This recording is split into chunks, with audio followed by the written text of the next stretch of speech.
Welcome back to the show, Vintage and Stuff, with me, Drew Heifetz, and today's guest, Erik Bill. Erik with a K. Another vintage dealer out of Idaho, Boise to be specific. True vintage head who digs on the road, hits the ground running, goes and finds crazy denim, hunting clothing, militaria on the trail. He has an appointment-only store in Boise. He also has a outlet called Bill's Light, where you can get sort of everyday vintage, but you can make an appointment at his appointment-only Bill's on Broadway and go shop. And he also has another tier of his store that's all dead stock. But anyway, this is a great episode. We talk about all kinds of things, how we got in the business, of course, with everybody, but also, how he digs, some crazy hauls this guy's found. He is very nice, well-spoken, and just a good guy. We also talk about a crazy mishap that he had where he bought $40,000 worth of product at Brimfield, which is a recent big twice-a-year flea market that just happened, and it literally went up in flames in the truck that was transporting it back from Massachusetts to Boise. He lost it all. Lost the whole haul, and there was some crazy rare stuff in there that he talks about on the show. Talks about some of his rarest finds. We do a bunch of cool Instagram fan questions. Erik was a very highly requested guest on the show, and for good reason, because he's interesting. He's got a lot of cool shit going on. He is dating another picker, so his girlfriend is also a big time vintage picker. It sounds like they got a great thing going on. We have a great chat, so I really hope you guys enjoy this episode. Couple quick housekeeping announcements. Okay, if you want to see the whole episode ad-free, you got to jump on the Patreon. This version you're going to watch right here is 45 minutes, but if you want the full 2-hour episode ad-free, you got to jump on the Patreon. And I have good news about the Patreon, guys. You can now get a free 7-day trial. So you can go listen to the full episode with Erik Bill for free. So click the link down below in the show notes, jump on the Patreon, get a free 7-day trial, and get the full ad-free version. Also, if you want to watch the video here on YouTube, you don't want to bother with Patreon, you can just join. Click the button join down below. And on YouTube, you will join as a member of the page, and you will also get the full episode ad-free. Now, to pay for that, it's just $5 a month or $6 a month on YouTube. Ends up being $1 and less than $2 an episode, guys. Less than $2 an episode. You're gonna want to listen to the whole episode on this one. It's really good. A lot of juicy stuff, a lot of tips and tricks about digging, hunting, cool facts about clothing. Just a lot of good info on this one. Plus, Erik's just a great guy. That's it. I don't want to keep you guys too long. I want to get into this one with Erik Bill.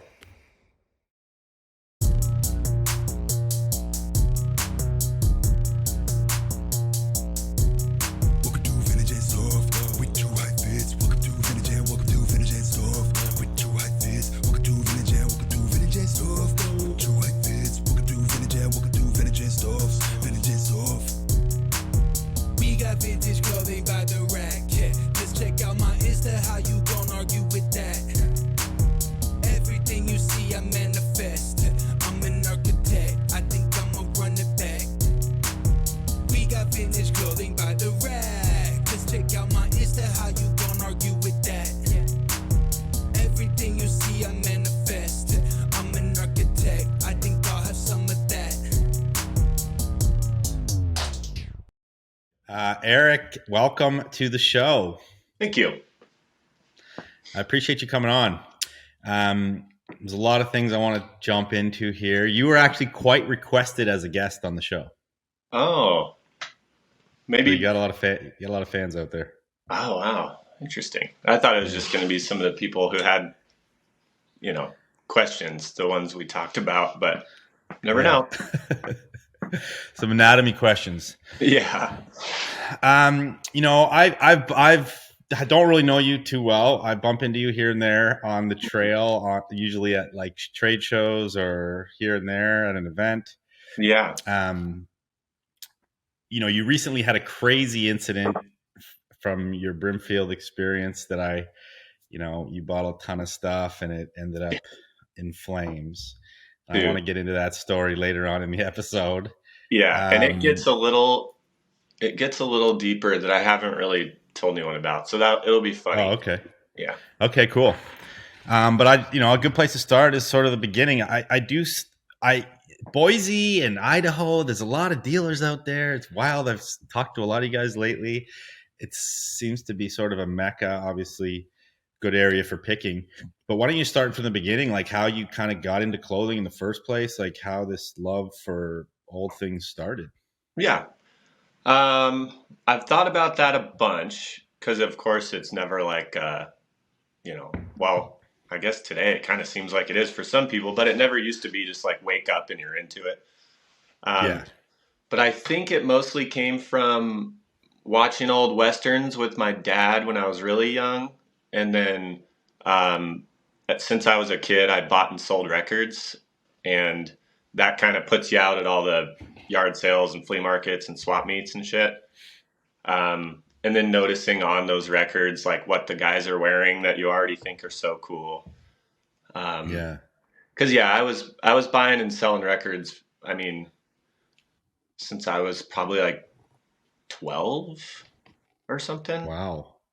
Yeah, just to So, local. like, do you have a pretty good knowledge of the music then? Like, did you have how did you learn about all them? Because that's like a deeper sort of thing. You really Yeah. have to know about the music. Yeah, I similar to clothing, just kind of bought and sold what I liked, um, which pretty much has always been like old country, old blues, old folk, old, just everything old. And then at the time, because that was like 23 years ago or something, at the time they were just like everywhere, and it was before way more represses and stuff. So, you know, a lot of the stuff you were getting was original press for a dime, and Yeah. then the record store in town actually gave a shit about that. And then, yeah, I mean, it was pretty fun. And yeah, like I was saying, it already put me out at all those places.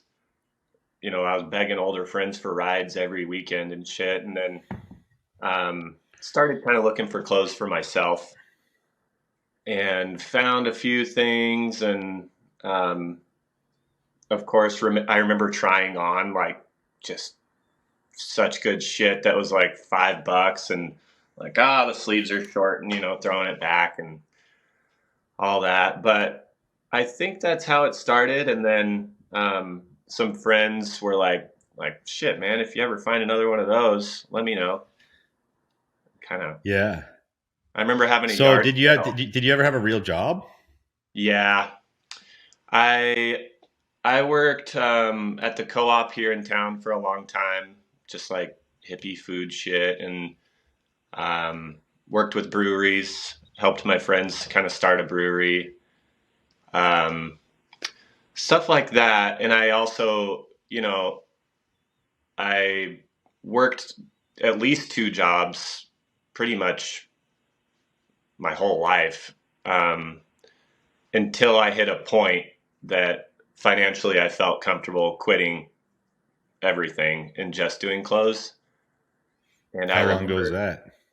that was probably like 7 years ago. Okay, cool.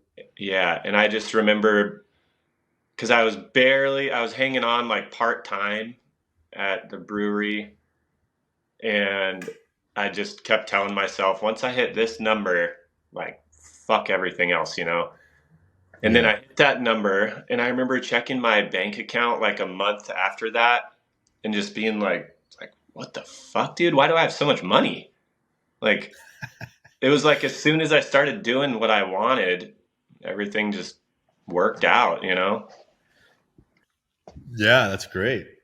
Good Yep. for you. Sometimes you got to take the leap, all it Oh takes is the yeah. leap. And I'm like, I don't know. I love gambling and I love spending a ton of money and stuff, but I'm also like cautious. I'm not gonna just fucking kill myself over it. So the number was safe and everything, and just in case, like all of a sudden no one wanted old clothes or something. But yeah, it was. I mean, oh my god, dude, I'm so unemployable now. Oh my god, like if this ever stopped working, holy shit. Well, it seems like you're on a good path. Besides the recent hiccup from Brimfield, but Yeah, thanks. it's one thing you say is it's interesting. You're like talking about gambling and liking spending money, but being cautious. It's an interesting topic because it can be scary, like going out and like you just did spend 40 grand at an event, because you got to be pretty sure that 40 grand is going to make you 80 or something. But it is you. But as dealers, we have to be doing that. We have to be Yeah, buying. We can't just not buy, right? So you're like in exactly. this place. You have to feel comfortable with the gamble, and I guess it's just becoming educated enough on the calculated gamble. Exactly. And it's funny you mentioned 40 to 80, um, because of course that's great. And there was, I ended up leaving some of the shows when I was out there and just knocking on doors. And I ended up getting like a lot of the best stuff just from a farm. And that was, that would have really helped my margins a lot. But I'll buy $1,000 jacket if I can sell it for $1,005. Like, I mean, Yeah, why would I say no to having a cool jacket and getting a free beer, yeah. Well, it's a So, good point. I think and I've talked to more people that are like that. See, like in the way we run it, it's hard for us to do that because we have a lot of overheads. But yeah, um, if you're running a tight ship that with less overheads, you can do that, and also you need the mentality is that you need the draw of that thing, or you want yeah, the draw of that piece, right, to maybe exactly. sell something else. Yeah. And I have quite a bit of overhead too, because I got 3 stores. But I feel like it all just, I mean, if you find enough shit, I'm lucky to every single day I find stuff. Yeah, Um, so all the margins kind of wash out when it's like, well, this was $5 and I'm going to sell it for 500, but this was $500 and I'm going to sell it for 500. Still, you're around like 250 or whatever. So it worked yeah, out. totally. Yeah, and that's part of the gamble. You're like, I know I can get my money back. Hopefully, I'll get a lot more. Yeah. Sometimes, and And you you take that never know, gamble. dude. Like, I remember selling off a bunch of second edition Levi's jackets years ago because I liked them. Of course, everybody likes them. And I had like a light one, a medium one, and a dark one, and same with first editions in my closet. And then I remember like, holy fuck, dude, these are selling for like $500 now. Like, just get rid of them, you know? And obviously they're worth a lot more now. But even Yeah, if you buy that $500 piece, is what I'm getting at. You never know if like, fuck, next week it'll be 2,000, like, or yeah. 50. It goes back to the gamble. But luckily I like it. And it's not the end of the world if you buy some jacket and all of a sudden other people don't like it if you're selling what you like anyways. Yeah, totally. And I think eventually you'll find that right person for that right piece, Mm-hmm. regardless. Mm-hmm. So yeah, you mentioned a minute ago you have 3 stores, and I saw that. So you have Bill's on Broadway, you have Yeah. Bill's Light, and Bill's upstairs. Yeah. Interesting. Can you explain like the 3 differentiating factors of these stores? Yeah, definitely. So downstairs, well, I guess so right now I'm at the upstairs one just because um, if I was downstairs, people would be trying the doorknob and knocking on the window and shit. But um, upstairs is the newest one, and it is just dead stock. Everything's dead stock and for sale, and then my girlfriend, who also, of course, does vintage for work, um, she has a spot here too where she sells her stuff and works on her website, and she does a lot of repairs for people. So she's got her like sewing little spot in there. And that's this one, and it's just appointment only. And then Bill's on Broadway is the main one, and that's mostly like 50s and older, stuff I actually like. And, I try to present it properly on, every old display, everything's old. And that one's also appointment only. And then Bill's Light is just a small spot attached to my friend's antique store. Okay. And that one's open to the public. We're like a mile from the university. So, that one sells more like kind of, I always call it gateway vintage, like Yeah, it's a good term.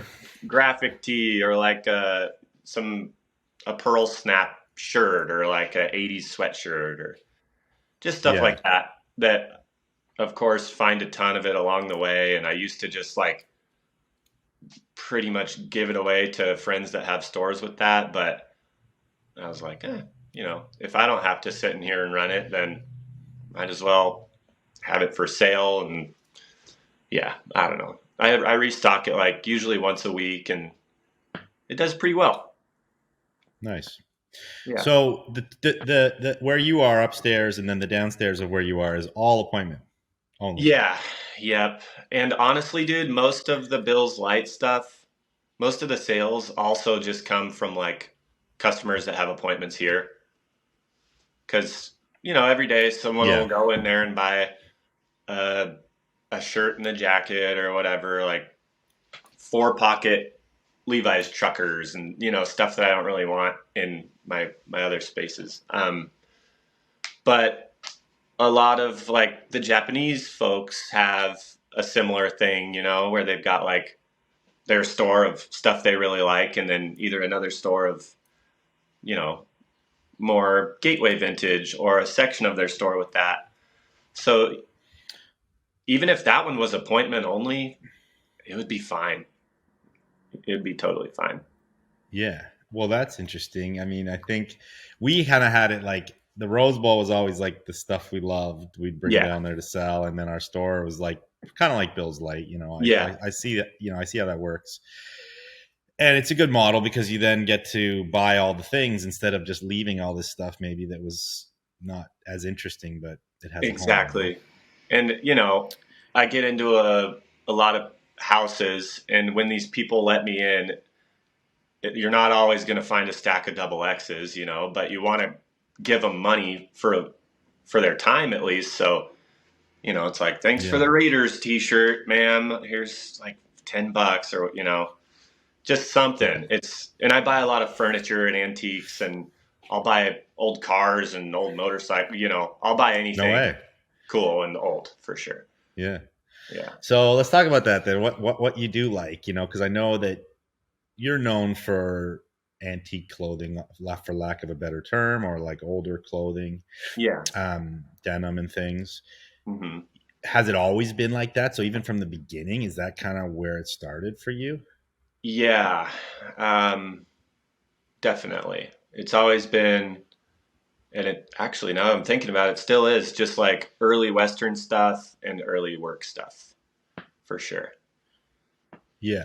I really like the old rodeo gabs and, like stuff. A lot of it I can't wear, like really heavily embroidered jackets that from like the 40s and stuff like that I could never pull off, but I really like finding that, and I really like having it around. And then, of course, old denim and like kind of weird old hunting and fishing stuff. Yeah, all the good utilitarian clothing. Yep, exactly. Made America great. Yep. So back then, when you started, you're finding this stuff obviously on the trail. You're hunting records, picking up old denim. Eventually, like you said, you learned from maybe the Western movies, which is pretty cool. Yeah. And where did you start selling it? how did this become a business, and how did you start? Like, because you don't just happen into the Japanese market overnight. It kind of takes Yeah. time. And like, where did you start selling it, and then how did you get into knowing about the Japan market? Um, so a good friend of mine, we were talking all the time anyways, because we like grew up skating together and stuff, and now he's got his store and all that, and we're still good friends. I got into some places that were really, really, really, really good, and the people that let me into them were like, they just wanted everything gone, and it was so cheap, and it was great. And I was finding a bunch of stuff that I wanted, but I also was like overload. It was just like truckload after truckload after truckload, and Wow. guest room was just like fucking going nuts. So This is a house? yeah, it was. It was actually. It's a crazy story and it's a long story, but to summarize, the first garbage man in Boise, he had a trash route from 1910 to 1950, and Okay. he had been long, long, long gone. But his granddaughter was in her 80s, and she was getting ready to sell the property. It was like two houses that were both just totally storage houses, and then a bunch of buildings that he made out of trash. And then he filled them Wow. with, like, he liked clothes. So he filled them with clothes that people had thrown away 1910 to 1950. It was, Damn. dude, it was fucking insane. And not just clothes either. I always had antique booths around town, and I just, dude, oh my God, it was nuts. Fill them up. Yeah. That that's crazy. So how did this tip come to you, or how did you happen upon this deal before anybody else? Dude, I went to um, a yard sale, and the lady that was working it had like a few pieces of clothing, and they were like early dresses, and this was like 10 years ago or something. Um, and I was buying all sorts of little stuff, and then got the dresses, and I, of course, like, any more clothing? And she's like, if you want to come back right before the sale ends, I'll show you some more clothes. And she didn't make a big deal out of it or anything. Excuse me. And I was like, okay. And so I drove around, and I came back at like 5 or whatever it was. And she's like, oh, good, you came back. Follow me. And she like opens the door to the house, and it's just like fucking mind blowing, dude. It's like literally floor to ceiling, not in boxes or anything, just clothes. And I'm like Piled peeking up. at it, and I'm like, what the fuck, dude? This is all like 40s, 50s. And then, yeah, we ended up doing a thing where it was kind of, she had me help her separate, like, trash this. This could be good for a later sale. I could buy this, or like, I don't want this, but it's too good for a yard sale. So we had all these piles, but it was like building after building after building. And it was like, So this was probably like weeks or months of a thing. it was weeks. And Okay. now it's just a dog park scraped from the earth. No one would ever know that it was just like the fucking motherlode, dude. It was like, it was so cool. But I don't even remember how That's we started crazy. talking about that. And now I'm like, fuck, I want to go find some shit right now. Well, those are like the once in a lifetime deals, man. And then you probably open that door and right away your head's spinning, going like, okay, shit, like there's a ton here. Like, how am I going to get this done? Like, what's going to Yeah. happen? Then you're there spending weeks with this person. Sounds like she was a nice enough lady and Oh, easy to yeah. deal with. Yep. And her boyfriend was in the clean out industry. So, while I was pulling stacks of Biggie 501s out of the school bus, he was throwing shit out of the windows into the dumpster. So I would have to coordinate with him, like what time dumpster pickup was, because I had to Then you make got to sure. check the dumpster. Yeah. Yeah. So I was like, but there was such a time crunch because it was like the building is sold. It needs to be gone by this. Everything's got to be gone by this day. And oh man, it was nuts. Yeah, that's crazy. I've been to well, not even close similar, but I've been to a clear out where they're throwing things in the dumpster, and I had missed a few dumpster loads, Oh, and yeah. I'm like, what had gone in that dumpster? Mhm. Because these hoarder houses where things get so. I mean, this doesn't sound like a hoarder. It sounds like they're literally were storage houses. There's a difference, right? Like, because Yeah. sometimes people live within those houses that are full floor to Yeah. ceiling, Exactly. and then you have issues with like health concerns, Yeah. right? And this one didn't So have they're like, like, plastic soda bottles everywhere and shit. It was like, this guy died probably 50 years ago. and those houses just stood there, owned Yep. by the family. Yeah. His And now, so they granddaughter. sold the property and they leveled it. Yeah. His granddaughter lived right across the street. So she just kind of looked over every once in a while, made sure everything was still good. And last I heard from her, yeah, she was in her 80s, and I guess she just like recently dumped her boyfriend and got with some new guy, and they're like traveling around the country.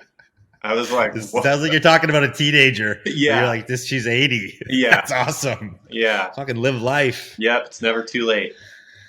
That's awesome. Okay, so we got on this conversation because of your trip. So then you had all this stuff and you were selling it to like a friend or something, and then Oh you yeah, yeah, transition into yeah. the market. Exactly. And I remember having a yard sale, and a friend who we're now friends. She came out from Portland because at the time it was just like maybe Craigslist. I don't know what this would have been 11, 12 years ago. So I guess maybe Okay. I posted an ad on Craigslist. I'm having a yard sale or something. And I had like, it wasn't stuff I wanted to keep, but there was like fuckloads of like band t-shirts and shit like that for, $5, $10. Like I didn't care about them. I still don't honestly that much, but, she came out and did really well. And, that was another kind of seeing her excitement kind of, I was like, man, maybe I should just, instead of just having a yard sale, like sell this to more people. Clearly when I find band t-shirts, she wants them. And when I find this guy. So started making contacts and figuring out how that all worked. And then, it happened pretty quick that some of my customers from Japan would come over and buy shit out of my guest room. A lot of those customers still, 10 years later, I deal with them every 2 months and we're good friends. Erik Yeah. Schrader, dude, Junkyard Jeans. I'm looking at the top of his building right now. He Nice. he used to come over and buy like stacks of jeans from out of my kitchen and shit like 10 years ago. Quick intermission here from the episode. Just want to remind everybody, this episode ends at 45 minutes. If you want to get the full no ad episode, don't wait till the end. Just go jump on it now because you get a free 7-day trial on the Patreon. Link down below in the show notes. After the 7-day trial, it's just $5 a month.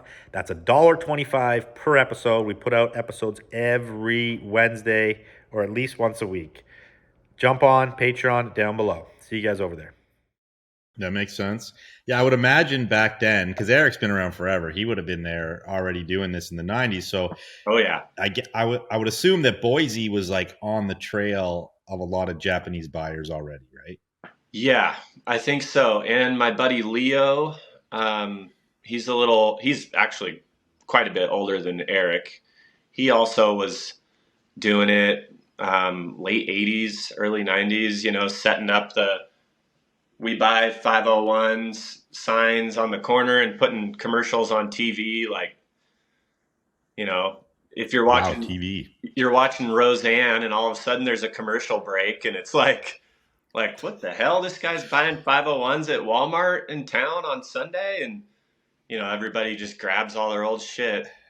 But yeah, Leo was doing that super heavy back then. And then Pete Anestis, Chaz Anestis' dad, rest in peace. He was a few towns over doing it real heavy. Yeah, Boise's had a very strong scene of denim dogs for a long time. Yeah, seems like it.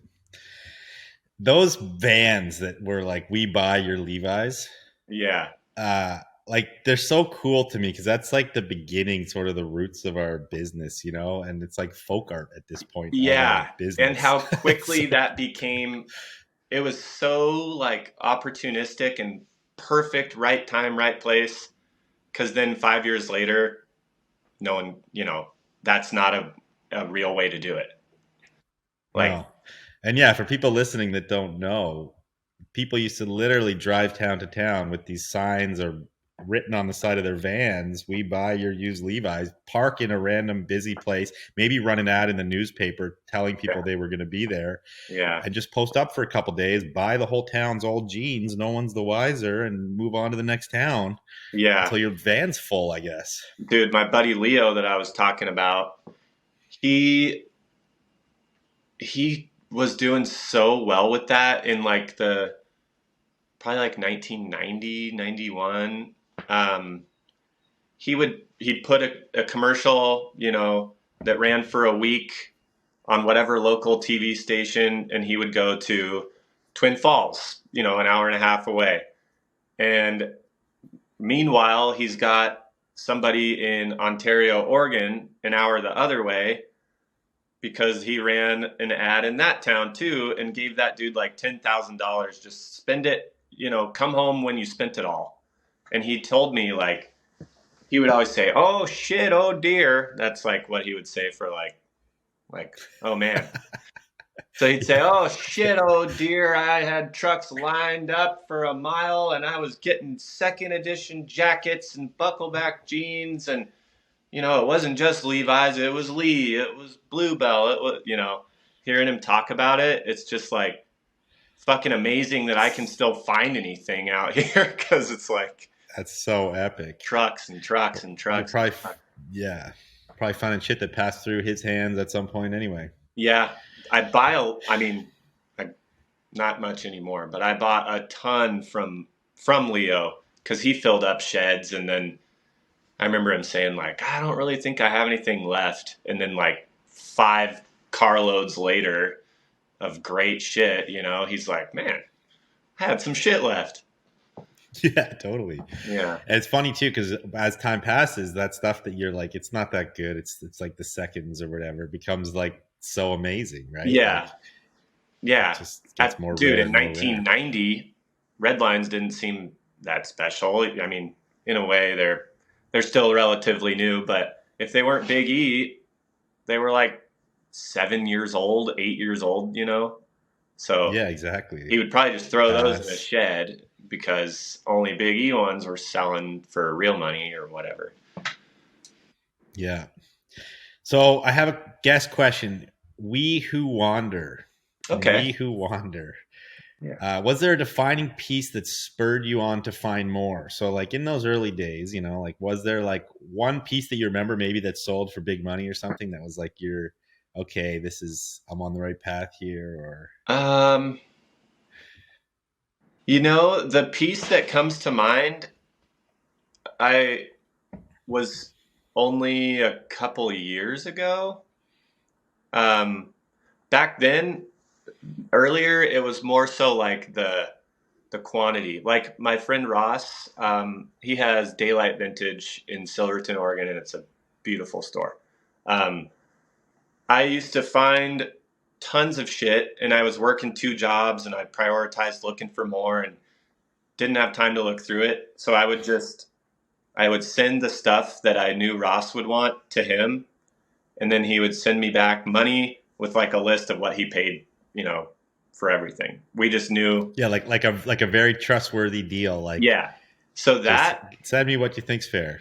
yeah, that, the easiness of that more so than like one piece kept me going. 'Cause it's like, I'd keep like 5 things sell Ross 50 things and then throw the rest in my antique booths, and boom, it's all gone, you know? Yeah. But I did get a dead stock World War II Levi's buckleback jacket a couple of years ago. It's a crazy story. It was at a yard sale for $5, and I ended up, giving the lady I got it from a lot more than that because I'm not like a fucking asshole. But that piece, even though it was fairly recent, like the fact that was sitting at a yard sale, like that keeps me going, dude. Whenever I'm feeling a little discouraged after a couple days of driving, I think about that and I'm like, okay, yeah, it's still out there for sure. Yeah. So I don't think I've ever come up at a yard sale that heavy. But when you're, what is, so a World War II is a first edition Yeah. jacket, or yeah.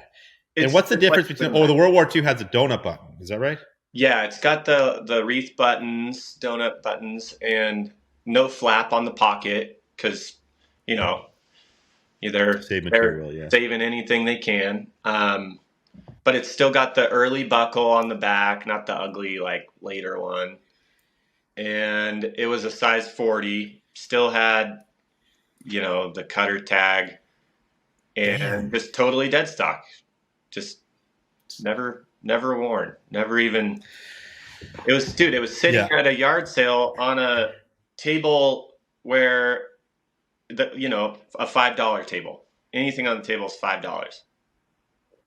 Were you there like crack of dawn when the yard sale started? So I got it from a lady I'm friends with.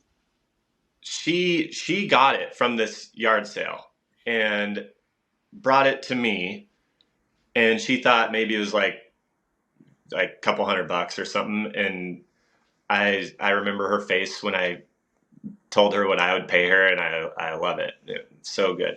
But dude, she was there like a few hours after this sale even started, and it was sitting there. And yeah, that's crazy. she brought it to me, and I was like, where the fuck is this sale? And it was probably 2 hours away. Instantly, my girlfriend and I just were hauling ass to this sale, and we get there, and there's a bunch of just like construction worker guys just ripping open dead stock packages and trying on shirts and then just like throwing them back. And this is like the second day of the sale. And it's still, yeah. And I see my girlfriend just like dive through the pile of people and clothes and comes out with like a dead stock salt and pepper shirt, like 40s Hercules or something. And all shirts, $2. Fuck. It was nuts. I also got like the dead stock big, maybe super Big Mac chambrays that came with like a cardboard bow tie that said like Big Mac. Oh, dope. Those were, yeah, it's like the flasher thing. So what's the story behind it? Did you end up speaking to the lady and get like she had a general store or something, or she cleared out a storage, or? Dude, she got how did that work? Oh yeah.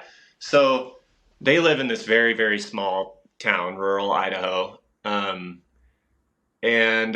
her grandfather passed away, and no one was doing anything about the house. So I think the bank foreclosed on the house. And so there was some sort of quick sale, and someone from out of town bought the house. And so she went there realizing like, oh shit, all of his stuff is still in there. I'm going to go try to get like family photos at least or something. And she got there, met the new people who just bought it, and they're like, no one can come in. Nope. And she's like, this is my family's stuff. Can I at least like run through real quick and grab some of my stuff? They're like, nope, no one can come in. And I guess there's a closet by the door, and she's like, can I at least get some of these clothes?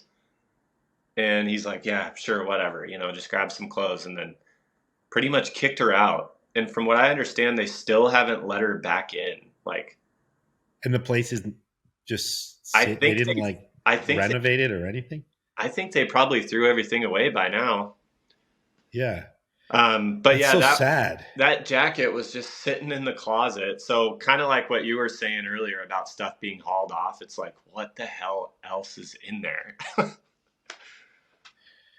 Yeah. so crazy. That lady Um, actually ended up, she called me maybe a year later about a property, and I ended up going and finding just tons of shit. It was like some friend in town sold their house and it was full of shit or something. But yeah, nice, good that's why score. that's why you don't give someone you know, $2 for a shirt, even if, you know, if it's at a yard sale and it's $2 and you're like, fuck, that's a $500 shirt. Just at least give them 20, you know?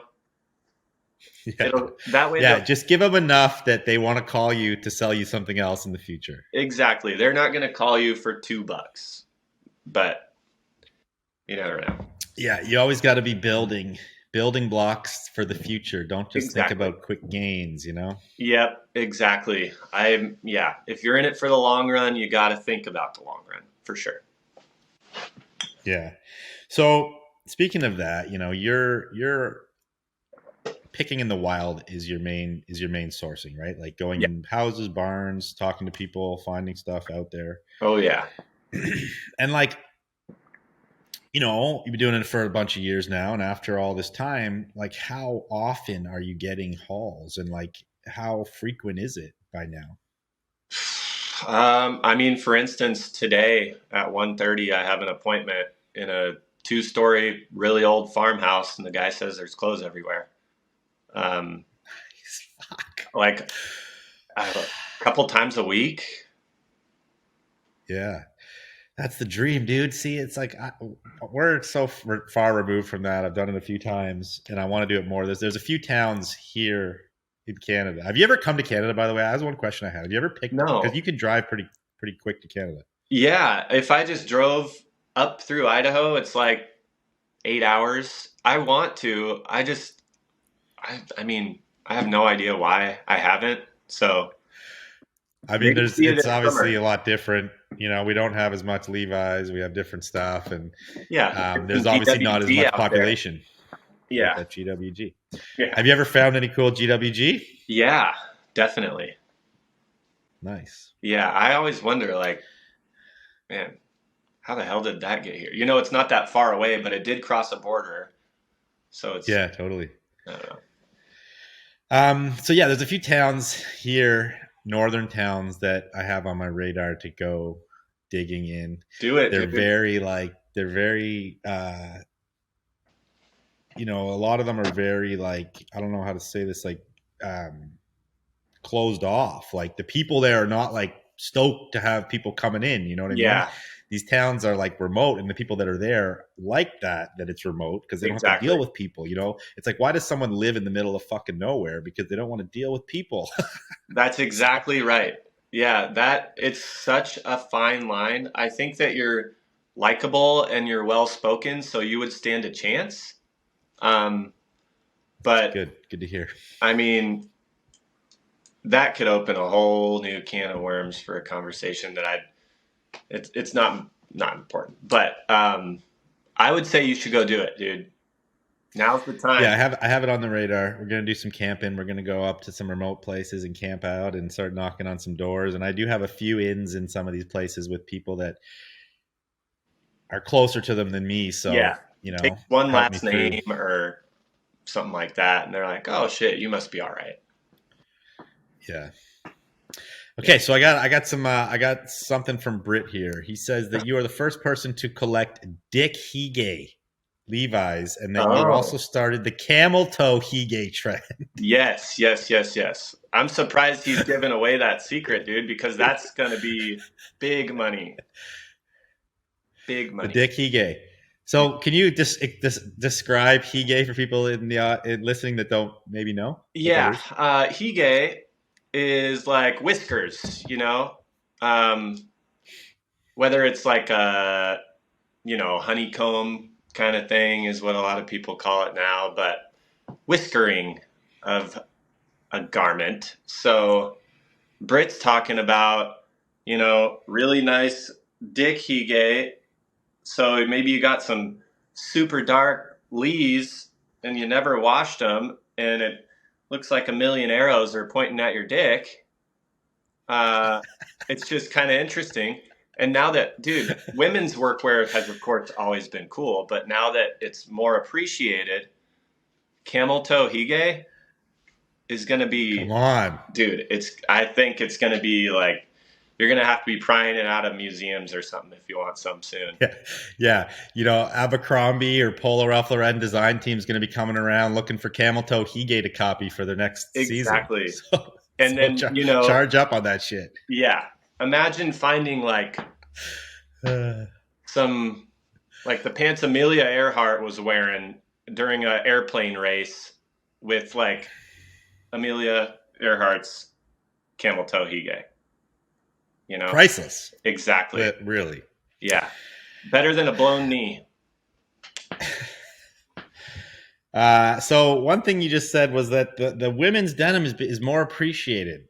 Yeah, I think. I mean, from what I'm noticing. That's cool to hear because it's always been one of those things as a vintage dealer, you're like, fuck, I found some sick shit, but it's women's. Exactly. But and that's no shade on women's clothing or anything. It's just that's the market, Yeah.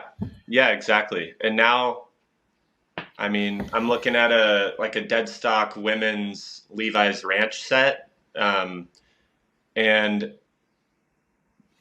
if you weren't like a country musician or like, it was just a few people that would have wanted it maybe 8-9 years ago, at least in my world. And now everybody fucking loves it. And it's awesome. It is lovable. And of course that, drives the price up a little bit because if 3 people want it, chances are one of them will pay a little more than if they were the only one that wanted it. So, yeah. Well, that's good. I hadn't thought about that, and that's good to hear. Because you always find some women gems out there, and I guess too, it's we're talking like denim is workwear or it's functional clothing. It's to wear when you're riding your horse, to wear when you're going to your job. Yep. People. I mean, obviously in like Idaho, sure, people would wear jeans on an everyday basis, but then like it would also be that they would dress up on like a Sunday or Saturday and put like a wool suit on or something. So exactly, it wasn't your everyday wear. And then you got to think women probably wore like dresses on a day to day. And then they wore the denim when they're working on the farm or whatever else it was. Right. And even dresses can translate into workwear. There's work dresses and true. Yeah. That kind of shit is just so cool. And I didn't have very many customers with interest in that sort of thing, but everybody wanted just like, a nice 50s cute dress. But now I have more customers that would rather have like a 30s work dress. And I think it's cool because I personally, I like that shit a lot more. So of course I think it's cool, but yeah. It's awesome. When I think of like a work dress, I think of like the medics uniforms that they would have in like World War II or like what other kinds of work dresses do you see? Some of the old feed sack stuff that's just like cotton that has pockets, shit that some of these women might have been wearing when they were out doing stuff on the farm or working in the garage or whatever. And I mean, again, historically for me, a damaged dress is worthless. But now, nice looking old time repairs or, some switch out some buttons or whatever, it's like actually appreciated. And that's awesome because thinking about historically women working is fucking awesome. It's totally the stuff they were wearing and history wise, like what they were going through at the time. And then, all of a sudden Levi's is making jeans for them and, women can wear jeans without it just being super belting their husband's jeans on them or whatever. You know, it's cool. I like finding that shit, and I'm Yeah. glad that it's gained a lot of speed over the past few years. All right, that is it for the free 45-minute version of the episode. As you know, if you want to continue on, you want to hear the whole story, you want to hear the story of Brimfield and losing all the gear, plus a bunch more mishaps, a bunch more guest questions, a bunch more talking about sourcing product and digging in the wild and finding crazy Levi's and workwear and hunting clothing, then all you got to do is join here on YouTube. Click the little join button and join up. It's less than $2 per episode. Or jump on the Patreon, link in the show notes down below, and you can get your free 1-week trial and watch this whole episode and all the other full episodes, which you could probably get done in your 1-week free trial. Yes, and if you want to support the show in other ways, please shop FasandFrankVintage.com. We just dropped Gap Yeezy mystery boxes. We have acquired the unreleased season of Gap times Yeezy, and we are now selling it on the website via mystery boxes, linked down below in the show notes to the website. Hop on. We're giving $170 value for $100 in those mystery boxes. Plus, we've been dropping so much good vintage on there. If you're not into streetwear stuff, if you're into vintage, go shop FasandFrankVintage.com. Check out my store if you're ever in Vancouver, F as in Frank on Main Street, or in Squamish, British Columbia. What else can I tell you? Big shout out to all the Patreons who have subbed. It's growing all the time, and we really, really appreciate you guys. And you can become one of them today by subbing down below in the show notes. That's all I got. Let's keep it short and sweet. Be happy, not crappy, in the words of David, my father. And see you guys next week on another episode of Vintage and Stuff.